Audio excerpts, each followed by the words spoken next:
ذرا سوچیے، کیا ایسا ممکن ہے کہ صرف 1 گھنٹہ، دن کا سب سے پہلا گھنٹہ، کسی کی پوری زندگی کو بدل کر رکھ دے؟ یہی وہ انقلابی دعویٰ ہے جو رابن شرما کی مشہور زمانہ کتاب دی 5 AM کلب میں کیا گیا ہے۔ تو آج ہم اسی دعوے کی گہرائی میں اتریں گے اور جاننے کی کوشش کریں گے کہ صبح سویرے جاگنے میں آخر ایسا کون سا جادو چھپا ہے جو کامیابی کے دروازے کھول سکتا ہے۔ کہانی کی شروعات ان دل دہلا دینے والے الفاظ سے ہوتی ہے۔ یہ صرف الفاظ نہیں بلکہ ایک ایسی روح کی چیخ ہے جو مایوسی کے سمندر میں غرق ہو چکی ہے۔ یہ وہ لمحہ ہے جب زندگی کا بوجھ اتنا ناقابل برداشت ہو جائے کہ خاتمہ ہی واحد راستہ نظر آنے لگے۔ ایک ایسی کانفرنس میں جہاں ہر کوئی اپنی زندگی کو بہتر بنانے کے راز ڈھونڈنے آیا تھا، وہاں دو بھٹکی ہوئی روحیں ایک دوسرے سے ٹکراتی ہیں۔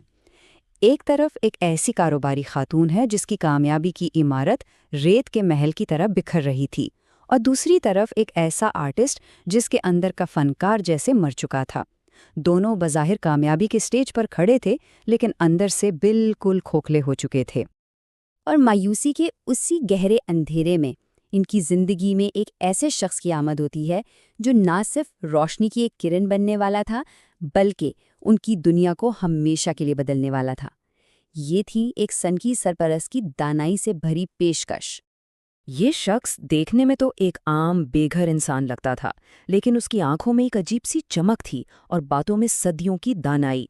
وہ ایک ہاتھ سے پش اپس لگاتا اور پھر ایسی گہری باتیں کرتا جو ان کے سب سے بڑے خوف اور سب سے گہری خواہشات کو چھو لیتی۔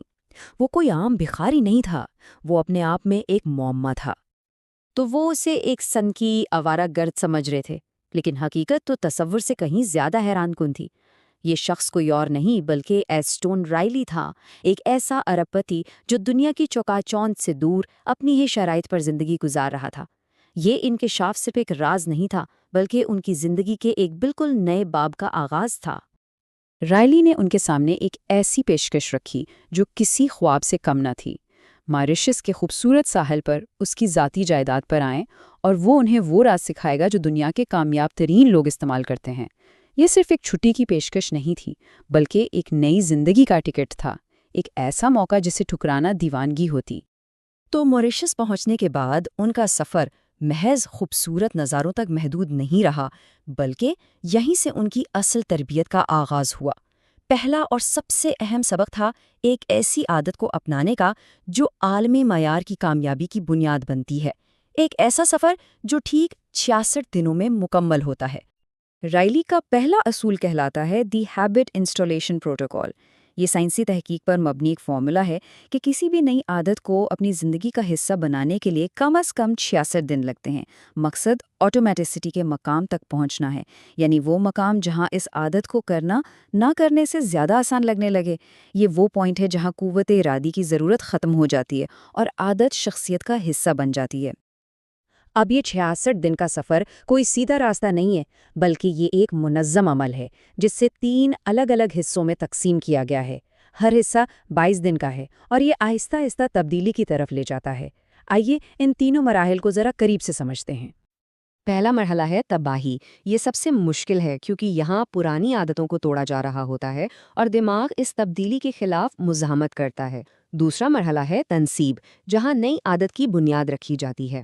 یہ مرحلہ تھوڑا الجھن بھرا ہو سکتا ہے، بالکل ویسے جیسے کوئی نئی زبان سیکھ رہا ہو۔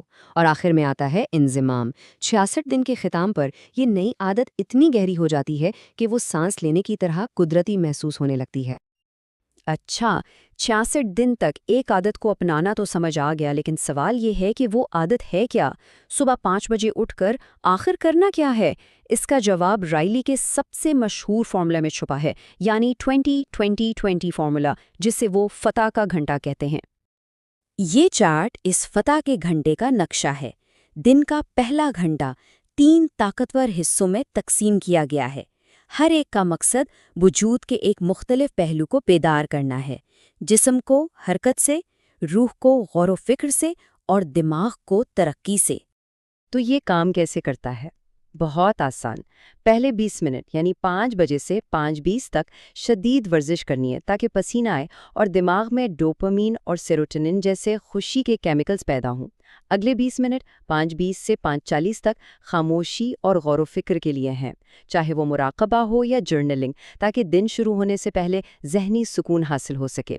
اور آخری 20 منٹ 5:40 سے 6 بجے تک ترقی کے لیے وقف ہیں۔ کوئی کتاب پڑھیں، کوئی پوڈ کاسٹ سنیں اور اپنے علم میں اضافہ کریں۔ یہ دن کا ایک ایسا آغاز ہے جو کسی کو بھی باقی سب سے آگے رکھ سکتا ہے۔